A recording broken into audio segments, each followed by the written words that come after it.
के वर्मा। आईसीआर का जो एग्ज़ाम है वो होना था का 25 जनवरी से लेके 5 फरवरी के बीच में। ठीक है, तो अभी कल की डेट में मतलब 22 तारीख में नोटिफिकेशन आ गया कि ये एग्ज़ाम भी आपका क्या है, पोस्टपोन्ड हो गया है ड्यू टू कोविड। ठीक है, कोविड की वजह से ये क्या हो गया, पोस्टपोन्ड हो गया है। तो मोस्ट प्रोबेबली शायद ये अगले 1-2 महीने में हो सकता है, मार्च या अप्रैल के आसपास में कंडक्ट कराया जा सकता है। तो आपकी जो प्रिपरेशन है वो कंटिन्यू ही रहनी चाहिए, क्योंकि देखिए कंटिन्यू अगर जो आप प्रिपरेशन रखते हैं तो आपको बेनिफिट ज़रूर मिलेगा, है ना। अगर जो आप ये सोचे कि एग्ज़ाम अगर जो खिसक गया है, पोस्टपोन्ड हो गया है, तो आप प्रिपरेशन करना छोड़ दें, तो उसमें क्या है कि आपने जितना भी पढ़ा हुआ है अभी तक वो सारा क्या है, वो ज़ीरो हो जाता है। ठीक है, तो उसको ज़ीरो ना होने के लिए आपको प्रिपरेशन जो है वो कंटिन्यू रखनी है, ताकि आपके जो सिलेक्शन के चांसेस हैं वो क्या रहे, हाई रहे। ठीक है, चलिए, तो उसी सीरीज़ में हम लोग जो टेक्नीशियन का जो एग्ज़ाम है आईसीआर का, उसका प्रैक्टिस सेट लगा रहे हैं, जिसमें हमने अभी तक 8 सेट कर लिए हैं। तो अब हम करने जा रहे हैं 9th सेट उसकी प्रैक्टिस सेट का। तो चलिए शुरू करते हैं अपने पहले क्वेश्चन के साथ में। पर हमारा जो आज का पहला क्वेश्चन है, पहला क्वेश्चन क्या कहता है कि इंडियन मेट्रोलॉजिकल डिपार्टमेंट आईएमडी, ठीक है, तो इसका हेडक्वार्टर कहाँ है, बेसिकली इंडिया में न्यू दिल्ली के अंदर। ठीक है, न्यू दिल्ली में है इसका हेडक्वार्टर आईएमडी का। तो कॉल अ स्टॉर्म सुपर साइक्लोन, आईएमडी किस साइक्लोन को सुपर साइक्लोन कहती है। ठीक है, ठीक, इंडियन मेट्रोलॉजिकल डिपार्टमेंट के अनुसार किस साइक्लोन को सुपर साइक्लोन कहा जाता है। ठीक है, ये उनकी कुछ क्राइटेरियाज दिए गए हैं। तो देखिए एक्चुअली पहले एक चीज़ कॉन्सेप्ट समझ लीजिए छोटा सा। साइक्लोन क्या होता है, बेसिकली हिंदी में इसे कहते हैं चक्रवात। तो जो ये इस तरीके से ये मूवमेंट रहती है।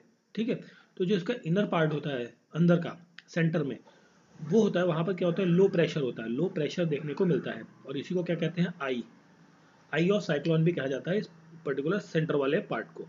ठीक है, और जो आउटर पार्ट है आपका, ये वाला पार्ट, इसमें क्या होता है, हाई प्रेशर होता है, हाई प्रेशर देखने को मिलता है। ठीक, अब जो साइक्लोन है ये कहाँ उठता है, बेसिकली ये उठता है ओशंस के अंदर, और ओशंस में क्या है आपका, हाई प्रेशर, और फिर ये कहाँ मूव करता है, लैंड मास की तरफ, जो लैंड है आपका। ठीक है, लैंड मास की तरफ, बेसिकली जो कोस्टल एरिया से उस तरफ मूव करता है, क्योंकि वहाँ क्या है, लो प्रेशर है। ठीक है, अब ये कॉन्सेप्ट तो डेफिनेटली जानते होंगे, कोई भी चीज़ है जो वो हाई से लो की तरफ मूव करती है। ठीक है, चाहे हाई टेम्परेचर हो या हाई प्रेशर हो। ठीक है, तो वो ये वेलोसिटी, तो मतलब जहाँ हाई होगा वहाँ से वो लो की तरफ मूव करेगी, ताकि वो क्या अटेन कर पाए, इक्विलिब्रियम की कंडीशन। ठीक है, इक्विलिब्रियम, ताकि वो दोनों चीज़ें बराबर हो जाए। जैसे ये होता है ना, पाइपलाइन, इस तरीके का एक पाइप है आपका। ठीक है, आपने यहाँ तक भरा हुआ है, जस्ट मिनट, यहाँ पे भरा हुआ है और एक यहाँ तक भरा हुआ है, फिर आपने यहाँ पे नॉब बंद कर दिया, तो ये क्या है, यहाँ तक, यहाँ पर आके और यहाँ पर आके इस तरीके से अपने आप को बैलेंस करेगा, ताकि दोनों कंडीशन में इक्विलिब्रियम बन जाए। तो ऐसी कंडीशन करने के लिए ये आतुर रहता है। ठीक है, तो उसी अटेन करने के लिए चलता है। तो ये था एक साइक्लोन का एक छोटा सा कॉन्सेप्ट। और एक और चीज़ है इंपॉर्टेंट इसमें, जो साइक्लोन है, जो आपका अर्थ है, अर्थ दो पार्ट में डिवाइडेड है, ये आपका नॉर्थ हेमिस्फीयर है और ये साउथ हेमिस्फीयर। तो जो नॉर्थन हेमिस्फीयर में है, वहाँ पर जो आपका साइक्लोन है वो एंटी क्लॉकवाइज मूव करता है। ठीक है, एंटी क्लॉकवाइज मतलब किस तरीके से। ठीक है, और जो साउथ हेमिस्फीयर है वहाँ पर क्लॉकवाइज मूवमेंट देता है, ये क्लॉकवाइज मतलब इस तरीके से। ठीक है, तो ये मूवमेंट है, इस पर में भी क्वेश्चन आ सकता है आपको एग्जाम के अंदर। तो क्वेश्चन था हमारा कि आईएमडी के द्वारा जो सुपर साइक्लोन किस कब कहा जाता है। ये तब कहा जाता है जब जो विंड की स्पीड है उसकी स्पीड कितनी हो जाए, मोर देन 220 किलोमीटर प्रति घंटे से ज़्यादा अगर जो हवाएं चल रही हैं, साइक्लोन का मूवमेंट हो रहा है इस स्पीड से, इससे ज़्यादा। ठीक है, तो वो क्या कहलाता है, सुपर साइक्लोन। क्लियर, तो क्वेश्चन का करेक्ट आंसर है ऑप्शन नंबर सी। तो जितने भी कॉन्सेप्ट्स और चीज़ें बताई मैंने, उन जो चीज़ों को ज़रूर ध्यान रखें। चलिए फिर आगे बढ़ते हैं। चलिए नेक्स्ट क्वेश्चन है, world's highest seismic earthquake activity कहाँ देखने को मिलती है। ठीक है, तो क्वेश्चन था हमारा, सिस्मिक अर्थक्वेक की एक्टिविटीज़ कहाँ सबसे ज़्यादा देखने को मिलती हैं। ठीक है, ये देखने को मिलती हैं आपकी सरकम स्पेसिफिक बेल्ट में।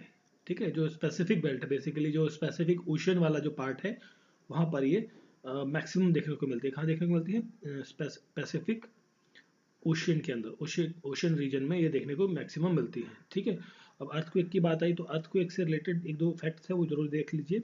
अर्थक्वेक को जो मेज़र करने के लिए दो इंस्ट्रूमेंट हम बेसिकली यूज़ करते हैं। एक होता है मरकरी स्केल। तो मरकरी स्केल का क्या यूज़ करता है, मेजर करता है इंटेंसिटी ऑफ अर्थक्वेक को, कितना इंटेंस है अर्थक्वेक। और एक होता है रेक्टर स्केल। तो रेक्टर स्केल आपका क्या मेजर करता है, मैग्नीट्यूड, मैग्नीट्यूड मेजर करता है।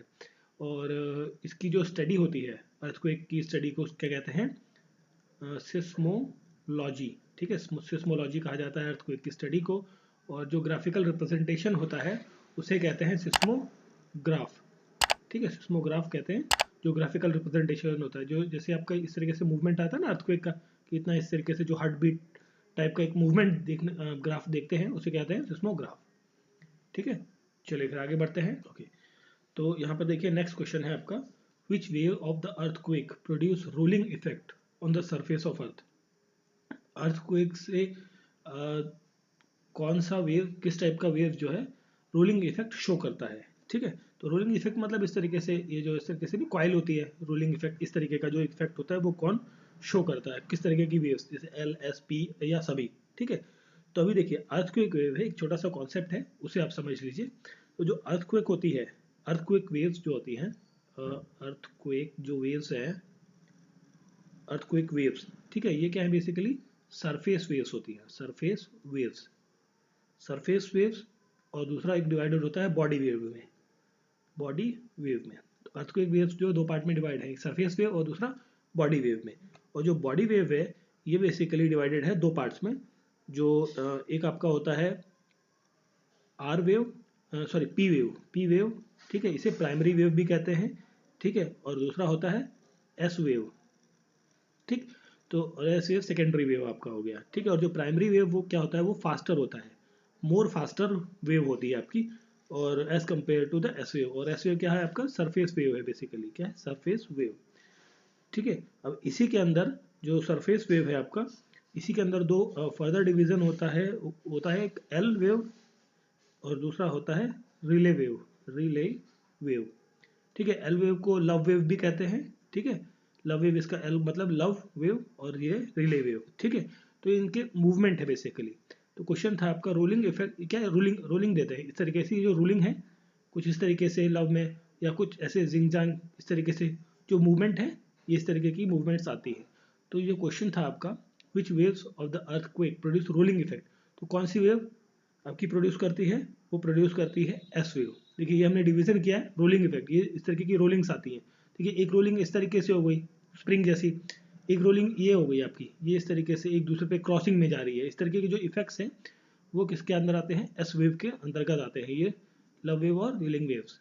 ठीक है, तो जो करेक्ट आंसर है इस क्वेश्चन का वो है option number B, S wave. और पी वेव क्या हो गया, प्राइमरी वेव, एल हो गया लव वेव। ठीक है, तो ये एक आता तो एस वेव के अंदर ही है एल वेव, बट ठीक है, मेजर पार्ट जो है आंसर, करेक्ट आंसर जो होगा क्वेश्चन का वो रहेगा एस वेव। ठीक है, चलिए फिर आगे बढ़ते हैं। चलिए फिर देखते हैं नेक्स्ट क्वेश्चन। देखिए जितने भी मैं एडिशनल कॉन्सेप्ट बता रहा हूँ आपको, उनको ज़रूर ध्यान से देखिएगा, क्योंकि उससे आपके कॉन्सेप्ट भी क्लियर हो जाएगा, और जो मे बी पॉसिबल है कि उससे रिलेटेड अगर जो और भी क्वेश्चन उस टाइप का बनता है तो वो आप आज हमसे अटेम्प्ट कर सकते हैं। ठीक है, तो चलिए नेक्स्ट क्वेश्चन है हमारा fourth question, how much percentage of Indian land is prone to earthquake. देखिए अर्थक्वेक कितना परसेंट ऑफ लैंड मास जो आपका ये है भारत देश है आपका। ठीक है, भारत देश, जस्ट मिनट, मान लीजिए ये आपका एक सिंबॉलिक रिप्रेजेंटेशन दे रहा हूँ, तो भारत का जो लैंड मास है ये 100% लैंड मास है, इसका कितना परसेंटेज मास जो है वो अर्थक्वेक जोन्स के अंदर आता है। ठीक है, तो इसके लिए पहले एक छोटी सी चीज़ जान लीजिए, अर्थक्वेक जोन्स जो हैं ये 5 जोन में डिवाइड किया, 5 अर्थक्वेक, 5 4 3 2 1। तो 1 को कंसिडर नहीं करते, ये नेग्लेक्टेड है ऑलमोस्ट। ठीक है, इसमें कोई ज़्यादा हाई रिस्क रहता नहीं है, और ये माइन्यूट रिस्क है। ठीक है, तो सेकंड वेव जो होता है आपका ये लो रिस्क वाला रहता है, फिर ये आपका मीडियम रिस्क है, रिस्क वाला जोन है, फिर ये मॉडरेट रिस्क वाला जोन है, मॉडरेट मीडियम या मॉडरेट ये वाला हो गया, फिर ये हाई रिस्क जोन है, जोन 4, और फिर ये क्या है का वेरी हाई रिस्क जोन या फिर एक्सट्रीम रिस्क जोन वाला जो पार्ट है वो।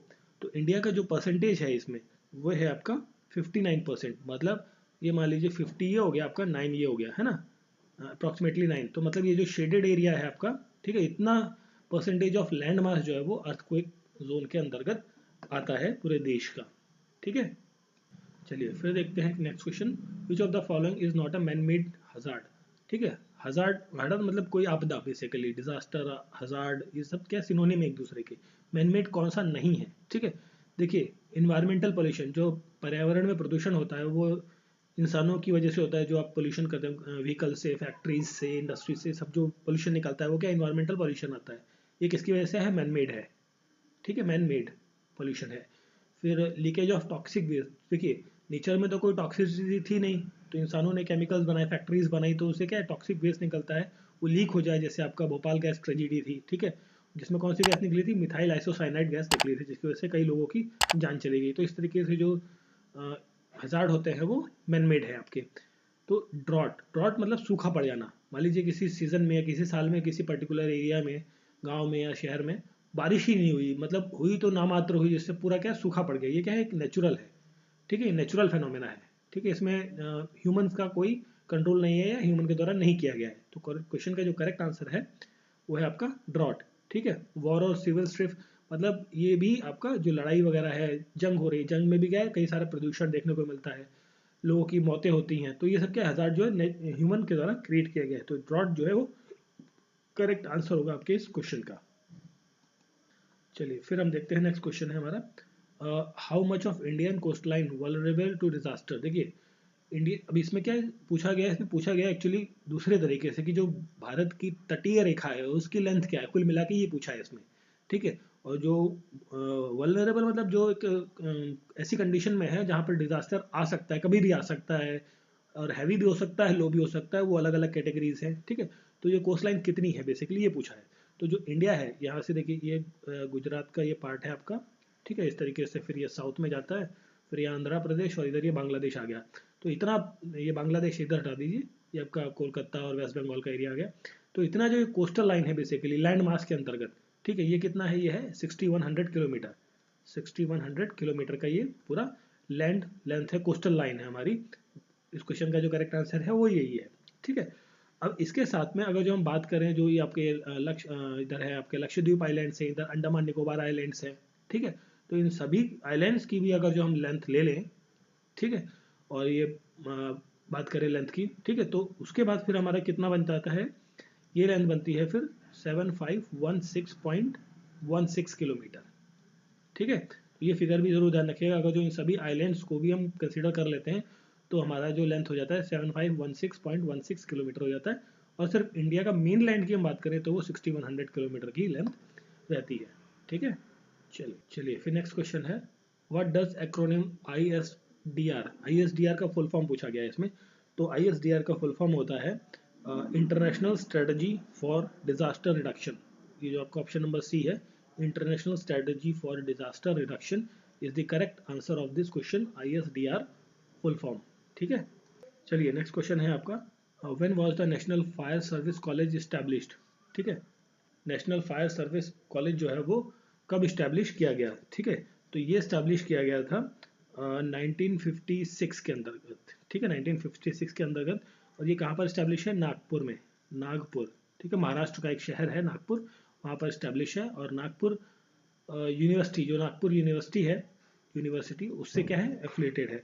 और ये एशिया का पहला ऐसा गवर्नमेंट फंडेड कॉलेज है जो नेशनल फायर सर्विस के बारे में जो कोर्स है या उसकी ट्रेनिंग है वो सब कराता है, ठीक है। चलिए फिर हम बात करते हैं नेक्स्ट क्वेश्चन। अब देखिए नेक्स्ट क्वेश्चन है, earthquake occurs most frequently at, earthquake जो है मैक्सिमम मोस्टली कहाँ देखा जाता है? ये देखा जाता है प्लेट बाउंड्रीज पे, ठीक है। देखिए जो टेक्टोनिक प्लेट्स है आपकी, बेसिकली होता क्या है, टेक्टोनिक प्लेट्स होती है, एक प्लेट ये है आपकी, दूसरी प्लेट ये है, ठीक है, तीसरी ये है आपकी, ठीक है। ये आपस में, ये ऊपर वाली तो ठीक है आराम से बैठी हुई है, ये तीसरी वाली नीचे वाली जो लेयर के ही आपस में क्या टकरा गई, तो टकराते क्या है? मूवमेंट होती है। तो उसकी वजह से क्या है? प्लेट बाउंड्रीज पे, प्लेट की बाउंड्रीज पे, मतलब जैसे ना गाड़ियाँ हैं, व्हीकल्स हैं आपके, तो उनके क्या कॉर्नर्स टच हुए तो उसके क्या हिंड्रेंस अंदर पैदा होती है ना। तो उसी की वजह से क्या है, ये आपका अर्थक्वेक आता है, ठीक है। कहाँ पर देखने को मिलती है? मोस्टली प्लेट बाउंड्रीज के ऊपर, ठीक है। चलिए नेक्स्ट क्वेश्चन देखते हैं, IPCC मीन्स, IPCC का मतलब क्या होता है? ये होता है intergovernmental programme on climate change. देखिए कहाँ है? Intergovernmental panel on climate change जो है ना, ये है ऑप्शन नंबर डी, ठीक है, ऑप्शन नंबर डी जो है करेक्ट आंसर है। इंटरनेशनल है, इंटर गवर्नमेंटल है basically, inter governmental climate change, option number A. ठीक है, ये नहीं, ऑप्शन नंबर ए जो है वो करेक्ट आंसर होगा आपका आईपीसीसी का। ठीक है, और ये क्या है, आईपीसीसी बेसिकली यूएन का पार्ट है। यूएन क्या, यूनाइटेड नेशन, और इसकी जो स्थापना हुई